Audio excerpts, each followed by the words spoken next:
दगा कर गए, इश्क में यूं दगा कर गए। कहते हैं खता क्या किया, इश्क में यूं दगा कर गए। कहते हैं खता क्या किया, दर्द दिल दर्द दिल दर्द दिल है, दर्द दिल यूं अदा कर गए। कहते हैं खता क्या किया, इश्क में यूं दगा कर गए। कहते हैं खता क्या किया।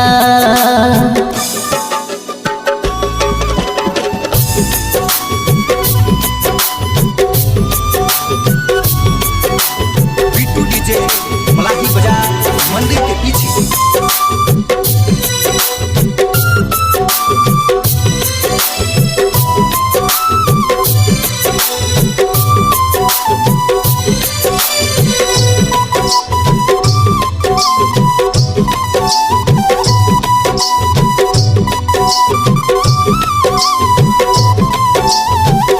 सुर्ख आँखों से पिलाया था जहर की घूंटे, मेरी मैयत पे भी नया वो दिलबर झूठे। सुर्ख आँखों से पिलाया था जहर की घूंटे, मेरी मैयत पे भी नया वो दिलबर झूठे। बेरुखियों बेरुखियों बया कर गए, बेरुखियों बया कर गए।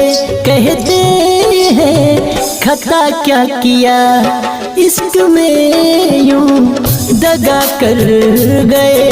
कहते हैं खता क्या किया, इश्क में यूं दगा कर गए।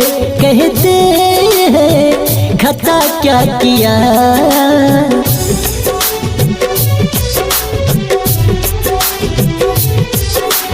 बिट्टू डीजे मलाही बाजार मंदिर के पीछे। लम्हा लम्हा इश्क परवानी चढ़ आया था, अपनी सांसों की महक से जिन्हें महकाया था। लम्हा लम्हा इश्क परवानी चढ़ आया था, अपनी सांसों की महक से जिन्हें महकाया था।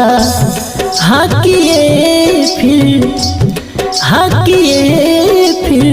मना कर गए, हाँ किए फिर मना कर गए।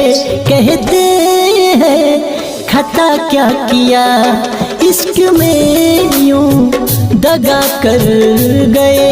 कहते हैं खता क्या किया, इश्क में यूं दगा कर गए। कहते हैं खता क्या किया।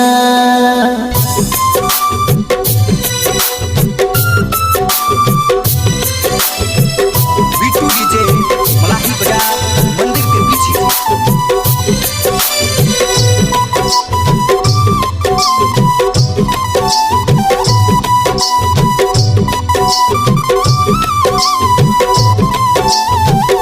हर कदम था जिनके एहसास में वजूद मेरा, खोया है जाने कहाँ मंजिल मकसूद मेरा।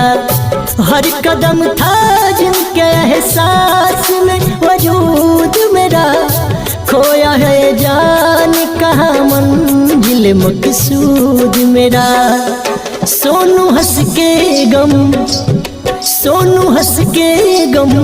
अदा कर गए, सोनू हंस के गम ज्यादा कर गए। कहते हैं खता क्या किया, इश्क में यूं दगा कर गए। कहते हैं खता क्या किया, इश्क में यूं दगा कर गए। कहते हैं खता क्या किया।